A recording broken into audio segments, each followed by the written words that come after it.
Assalamualaikum warahmatullahi wabarakatuh. Kembali lagi di kelas Statistik bersama saya Arif Prima Johan.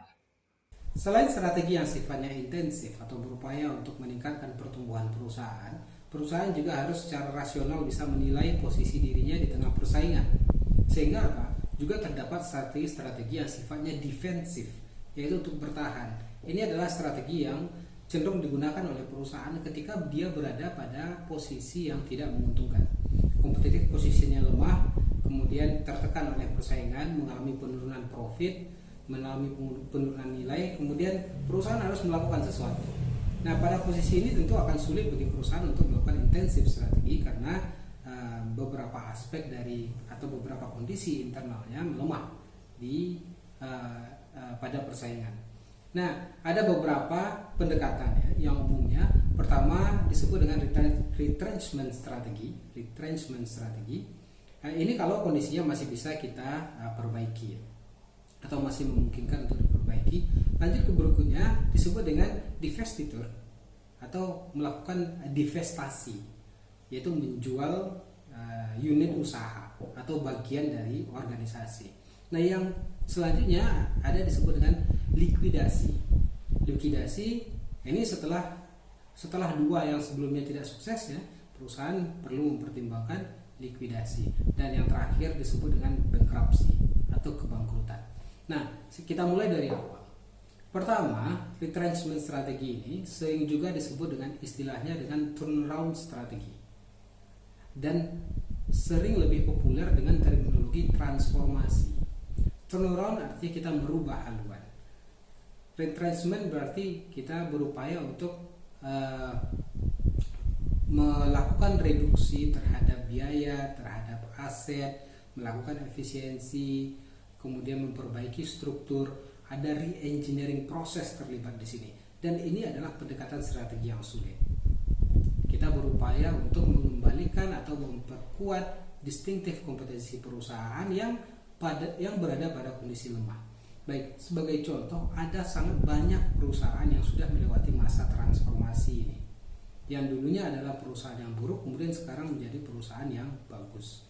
Misalnya, dulu ketika terjadi krisis moneter pada tahun 1997-1998, ada banyak bank-bank kecil yang kemudian sulit untuk berkembang. Lalu yang dilakukan apa? Mereka digabungkan, di merger. Tapi tetap kondisi mereka pada saat itu tidaklah pada kondisi yang menguntungkan. Didatangkanlah eksekutif yang memang memiliki kemampuan untuk mentransformasi. Lalu jadilah bank itu menjadi salah satu bank besar sekarang, bernama Bank Mandiri. Itu adalah hasil dari retrenchment strategi, adalah hasil dari sebuah turnaround, hasil dari sebuah transformasi. Sama juga halnya kita melihat kesuksesan PT Kereta Api di sini sekarang. Itu adalah hasil dari sebuah transformasi, di mana dulu orang nggak mau naik kereta api. Nah, kalau di Pulau Jawa itu dulu siapapun bisa masuk ke dalam kereta, tiket dibeli di sana, kemudian bahkan sepeda masuk, kambing juga boleh masuk.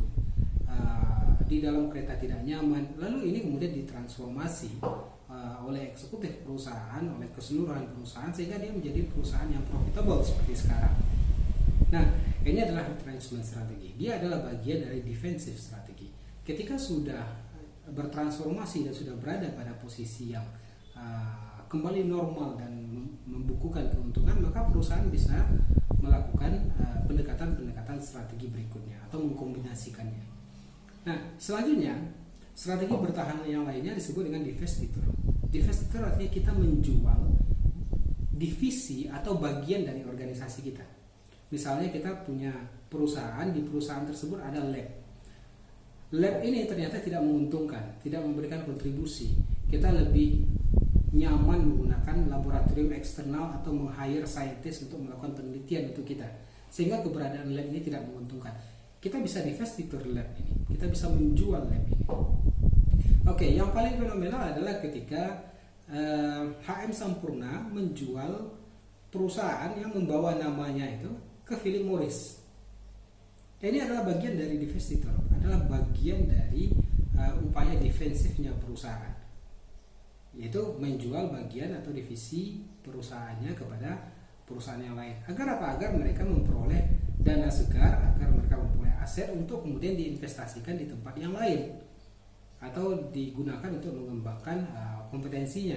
Nah, ini juga merupakan salah satu strategi bertahan. Jadi bertahan bukan ngotot untuk memperjuangkan perusahaan itu, bahkan sampai rugi pun tidak masalah, tidak bisa. Strategi harus rasional, jangan sampai terbawa emosional. Kalau sudah tidak menguntungkan dan ada orang lain yang ingin membeli atau yang mungkin bisa membuat perusahaan ini berjalan dengan baik, ya sudah, dijual saja, divestasi. Jadi ada terminologi investasi, ada terminologi divestasi. Investasi, kita berinvestasi kepada sesuatu, divestasi kita menjual aset kita menjual investasi kita. Nah, yang terakhir yaitu likuidasi. Likuidasi berarti kondisi perusahaan sudah sangat parah ya. Likuidasi, kita sudah menjual aset-aset kita agar mendapatkan dana segar, agar liquid dia. Likuidasi biasanya dilakukan oleh perusahaan-perusahaan yang sudah tidak mampu lagi membayar hutangnya. Sehingga apa? Dia harus dilikuidasi. Aset itu kan aset tetap yang tidak liquid ya. Nah, terminologi likuidasi di sana. Jadi aset itu dijual sehingga dia menjadi aset yang liquid, yaitu uang. Sehingga dengan uang ini perusahaan bisa membayar kewajiban-kewajibannya. Nah, ini akan mengurangi kerugian dari para pemegang saham karena kewajiban sudah dibayar. Nah, ini likuidasi. Jadi perusahaan sudah bisa sudah sampai kepada tahap mereka harus menjual aset agar bisa defensif, agar bisa bertahan. Dari asetnya dijual, dilikuidkan kembali.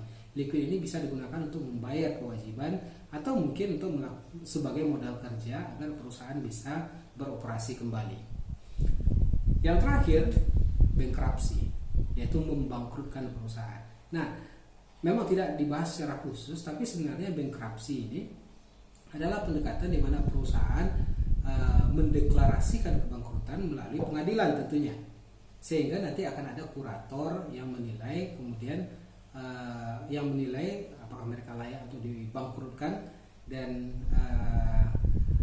nanti akan dinilai seperti apa kewajiban-kewajiban mereka harus diselesaikan. Nah, kira-kira ini strategi-strategi bertahan. Jadi tadi ada retrenchment strategi atau disebut juga dengan turnaround strategi.